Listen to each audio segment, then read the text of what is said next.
Hey everyone, welcome back to my YouTube channel, The Market Analyst. So like we discussed yesterday कि Nifty यहाँ से gap fill करके support लेके ऊपर जा सकता है, तो आज देखो वैसे ही हुआ है। तो देखो मैं यहाँ पे ये नहीं जताना चाह रहा कि मेरे एनालिसिस कितने सही आ रहे हैं। In fact I am not here to prove anything, but मैं तुम्हें कल भी सारे रीजंस बताए थे कल के वीडियो में कि मार्केट ऐसे सपोर्ट लेके ऊपर क्यों जा सकता है। आज वापस एक बार रिपीट कर देता हूँ कि गैप था, गैप यहाँ से 300 पॉइंट्स का फॉल आया टिल दिस पॉइंट, और मैंने ऑलमोस्ट 25,023 के अराउंड जब निफ्टी था तब बोला था कि ये जो 300 फॉल्स का फॉल आया है 300 पॉइंट्स का, उसमें पैनिक मत कर जाना, ठीक है। ये जस्ट गैप फिलिंग ट्रेड हो सकती है और यहाँ से मार्केट वापस ऊपर जा सकता है। ये एक रीजन था। अगेन अनदर रीजन वॉज ये 25,000 लेवल मार्क कर लो, राउंड नंबर है। तो previously 25,000 as a resistance work किया है। थोड़ा जूम आउट कर देता हूँ, तुम यहाँ पे देख सकते हो ना अर्ली टाइम फ्रेम पे और अच्छे से दिखेगा। देखना जब भी प्राइस ऊपर से नीचे से ऊपर जा रही है टुवर्ड्स 25,000 रेजिस्टेंस लिया, टुवर्ड्स 25,000 रेजिस्टेंस। यहाँ पे भी फेक आउट देके वापस नीचे आ गया, यहाँ पे भी रेजिस्टेंस लिया, यहाँ पे भी रेजिस्टेंस लिया, ठीक है। तो जब नीचे से जा रही है ऊपर तो रेजिस्टेंस बन रहा है, फिर अब जब ऊपर से नीचे आएगी तो वही रेजिस्टेंस क्या बनेगा, सपोर्ट, है ना। तो ये भी एक रीजन था कि यहाँ से प्राइस सपोर्ट लेने के चांसेस काफी बढ़ गए थे। देन मैंने कल जीआरएससी का चार्ट डिस्कस किया था तुम्हारे साथ।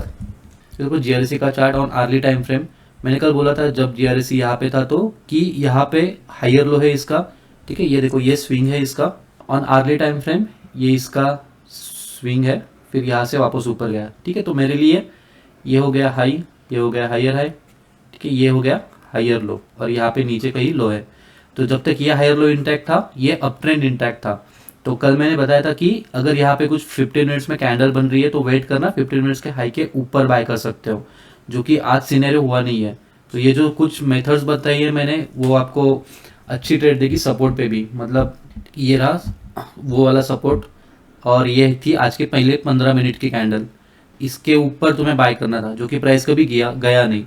तो ये सिंपल मेथड फॉलो कर लो, ये तुम्हें अच्छे बाय सिग्नल्स देंगे जहाँ पे ज़रूरत होगी।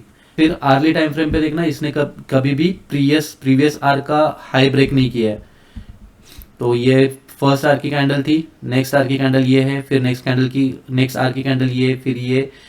ऑब्जर्व करो कि कभी भी प्रीवियस आर्ली कैंडल का हाई ब्रेक नहीं हुआ है। तो जीआरए से मैंने बहुत क्वांटिटी मतलब ऑलमोस्ट 30,000 के अराउंड यहाँ पे एग्जिट कर दी थी, इसका प्रूफ भी मैं डाल रहा हूँ यहाँ पे स्क्रीनशॉट में। अब जीआरएसी में बाय करना है तो तुम यहाँ पे एक बार देख सकते हो बाय करने के लिए। मैं तो ट्राई करूंगा ज़रूर, क्योंकि डेली टाइम फ्रेम पे भी ना ये डबल टॉप का नेक लाइन है। ये देखो ना डेली टाइम फ्रेम, ये फर्स्ट टॉप, ये सेकंड टॉप, तो ये क्या हो गया मेरा नेक लाइन। अगर नेक लाइन के नीचे गया तो तुम ये लेवल्स भी देख सकते हो 2300 के, बट जब तक ये इंटैक्ट है तुम एक्सपेक्ट कर सकते हो कि प्राइस यहाँ से सपोर्ट लेके ऊपर जा सकती है, ठीक है। टेलीग्राम चैनल ज्वाइन कर लो, वहाँ पे मैं बता दूंगा। तो आई होप कल का वीडियो अगर किसी ने देखा होगा तो जीआरएसी में तुम लोगों ने यहाँ पे एग्जिट किया होगा, क्योंकि ये प्रीवियस हायर लो ब्रेक कर रहा है। तो अगर आपको भी कोई स्टॉक्स पे एनालिसिस चाहिए तो प्लीज़ कमेंट सेक्शन में स्टॉक्स के नाम लिख देना। अगर ज़्यादा रहेंगे तो मैं उनमें से फिल्टर आउट करूँगा कि जो चार्ट पे अच्छे दिख रहे हैं वो मैं नेक्स्ट वीडियो में इंक्लूड कर सकूँ।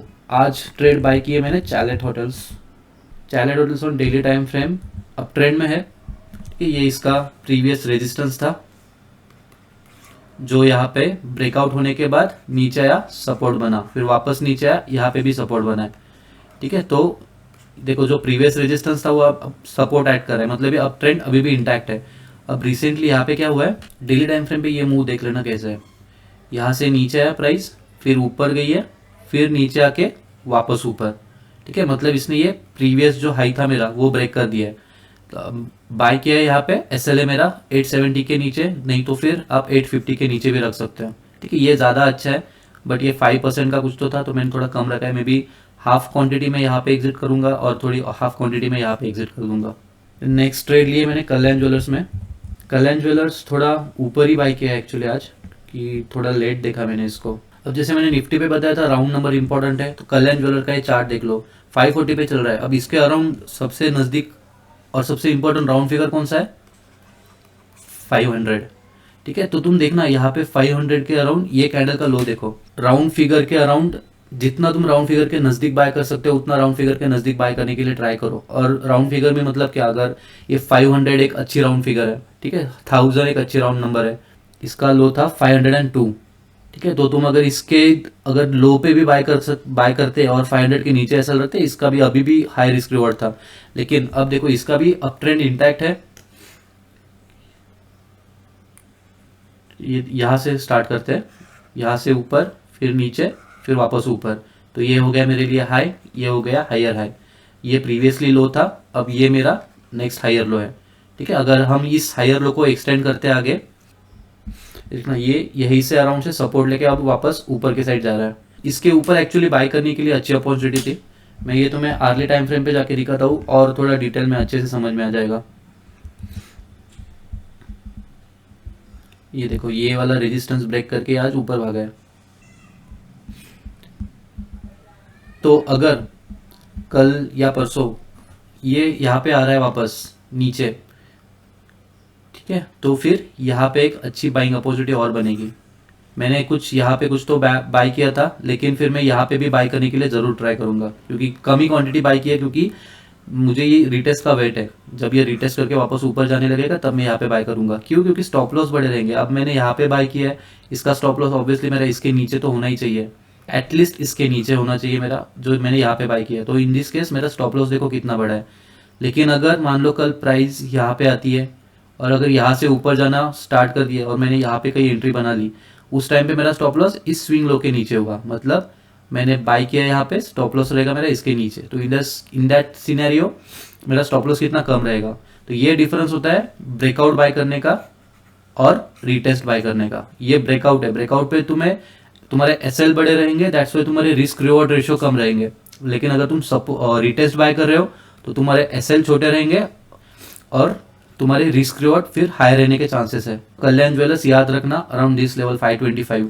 देखो जो मैंने निफ्टी का ट्रेड डिस्कस किया था कि गैप फिल करके ऊपर जा रहा है, उस टाइम पे मैंने उस सेम पैटर्न बजाज फाइनेंस पे बन रहा था। मैं ऑप्शन में ट्रेड नहीं करता हूँ तो निफ्टी बाय नहीं किया था मैंने, लेकिन बजाज फाइनेंस बाय किया था। मैं दिखा देता हूँ on a daily time frame Bajaj finance का चार्ट। तो देखो मेरा जो फर्स्ट वीडियो था यूट्यूब पे, उस पर भी मैंने बताया था कि अगर बजाज फाइनेंस फ्राइडे को जो पोस्ट किया था कि अगर बजाज फाइनेंस फ्राइडे के डे हाई के ऊपर जा रहा है तो इट्स अ बाइंग अपॉर्चुनिटी। तो मंडे को मैंने बाय भी किया था यहाँ पे। अब ये कौन सा दिन है? ट्यूसडे को अगेन बाय किया था, जब कल का ही दिन है, मतलब जब निफ्टी ने भी गैप बनाया था। तो देखो ये चार्ट है उस दिन का, यहाँ से ऊपर गया फिर नीचे आया, इसका भी एक गैप यहाँ पे पेंडिंग था, गैप फिल किया, फिर गैप पे इसने क्या किया, प्रीवियस कैंडल के हाई को ब्रेक कर दिया। तो end of the day buy किया था एकदम ऑलमोस्ट 315 के बाद ही। लेकिन इसका एसएल मेरा इसके नीचे था, 911 कंसिडर कर लो, और 910 के नीचे मेरा एसएल था। बाय किया था यहाँ पे। जो क्वांटिटी यहाँ पे ऐड की है मैंने उसका एसएल नीचे ही है, लेकिन जो क्वांटिटी यहाँ पे बाय की है, ठीक है, दोनों क्वांटिटीज़ के एसएल अलग है। जो क्वांटिटीज़ मैंने यहाँ पे बाय की है उनका एसएल यहाँ पे है, लेकिन जो क्वांटिटी मैंने यहाँ पे बाय की है उसका एसएल यहाँ पे है। नेक्स्ट ट्रेड लिए मैंने जेन टेक्नोलॉजीज़ में। जेन टेक्नोलॉजीज़ का चार्ट है ऑन आर्ली टाइम फ्रेम। तो यहाँ पे देखना ये जो बड़ी ग्रीन कैंडल है जिसका वॉल्यूम भी काफ़ी अच्छा है, इसके लो के अराउंड भी एक सपोर्ट था, है ना। तो प्राइस को ऑब्जर्व करो यहाँ पे, यहाँ से नीचे आके फिर वापस ऊपर के साइड गई है, ठीक है। तो ये लो इंपॉर्टेंट है मेरे लिए। और यहाँ पे क्या बना है पैटर्न, ये ऑब्जर्व करो पैटर्न क्या है, ये मॉर्निंग स्टार। प्रॉब्लम ये है, मैं रिस्की बोल रहा हूँ ये ट्रेड, क्यों? क्योंकि इसमें वॉल्यूम कम है काफ़ी। तो मैंने एक्चुअल में बाय किया है यहाँ पे और मेरा एसएल है इसके नीचे, ठीक है। जेन टेक्नोलॉजीज कंपनी काफ़ी अच्छी है। देखो एक इम्पोर्टेंट बात बता रहा हूँ, एक वेबसाइट है दैट इज स्टॉक स्क्रीनर।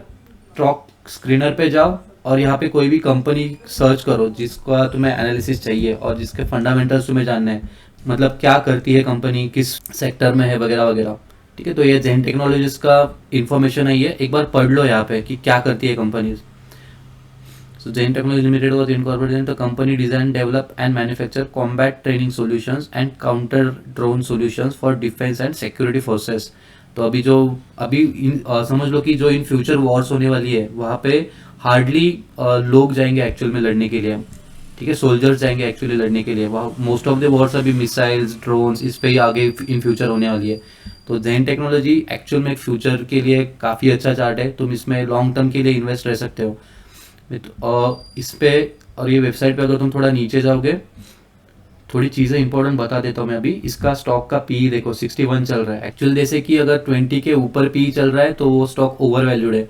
लेकिन ये थोड़ी काइंड ऑफ हाफ इन्फॉर्मेशन है, तुम्हें पूरी इन्फॉर्मेशन चाहिए तो ये सुन लो कि स्टॉक्स का पी उसके सेक्टर के साथ कंपेयर करो, 20 के साथ कंपेयर मत करो। तो अगर मैं इस स्टॉक्स के पीयर्स देखूंगा, मतलब इसकी पीयर्स कंपनी, तो ये सारी है, HL है, भारत इलेक्ट्रॉनिक्स है, भारत डायनेमिक्स है, GRSC है, Zen technology, data pattern, Astra microwave. अब इनकी सारी पी देखना और मीडियन देखना, ठीक है। ये इस सेक्टर का मीडियन ही 73.31 है और जेन टेक्नोलॉजी का पी 61 है।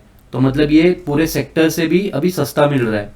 तो तुम दैट्स वाई बस पी 60 चल रहा है तो तुम ये कंसिडर नहीं कर सकते कि स्टॉक महंगा है।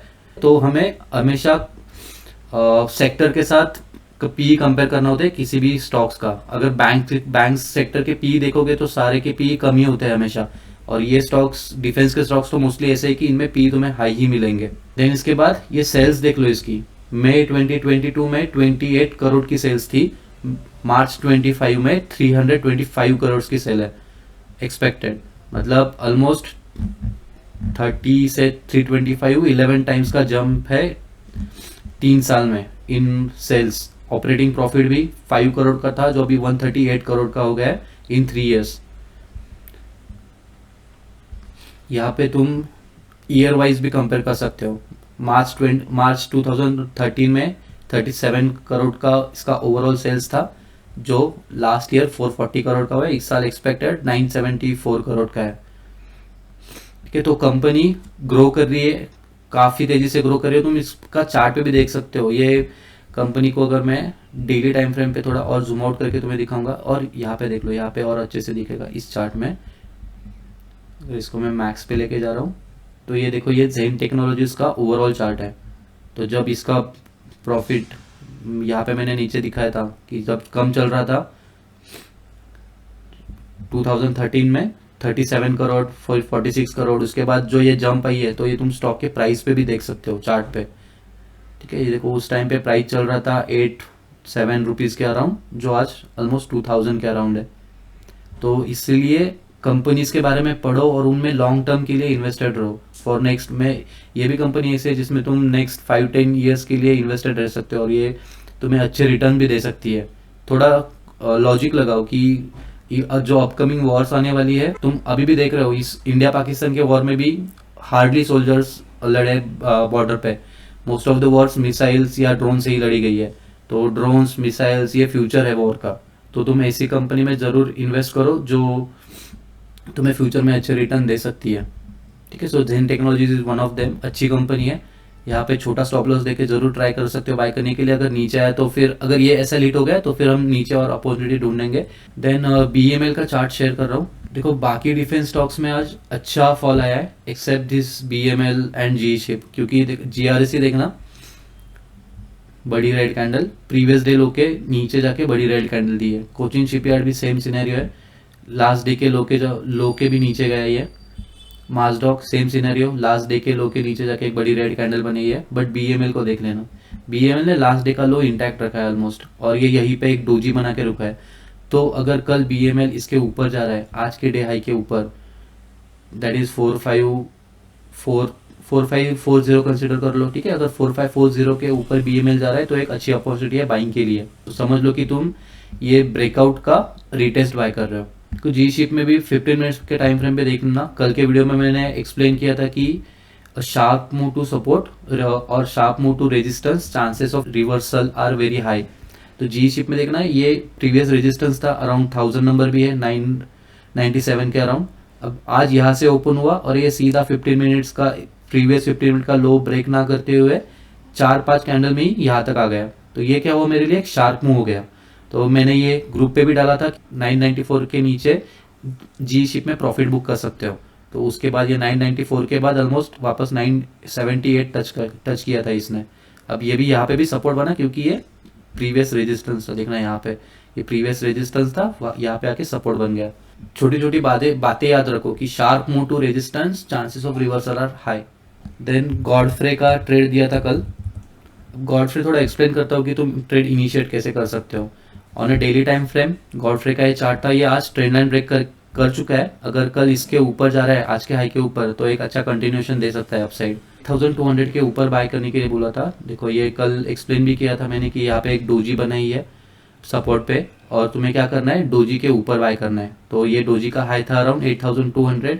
अब 15 मिनट्स पे आके देखते हैं, ठीक है। अब इसमें देखना, ये इसकी फर्स्ट 15 मिनट की कैंडल है। अब इसके बाद इसने फर्स्ट 15 मिनट के हाई के ऊपर तो गया नहीं है ये, मतलब देखो थोड़ा राउंड फिगर है 8400 यहाँ पे भी। अगर बाय ही करना है तुम्हें इसके ऊपर तो 8400 के ऊपर बाय कर लो, लेकिन ये वो हुआ नहीं कभी और प्राइस वापस नीचे आई। अब यहाँ पे ऑब्जर्व करना, ये मैंने ग्रुप पे भी डाला था, मैं स्क्रीनशॉट शेयर कर रहा हूँ, और तुम अगर नहीं हो टेलीग्राम चैनल पे तो ज्वाइन कर लो so that you don't miss such updates.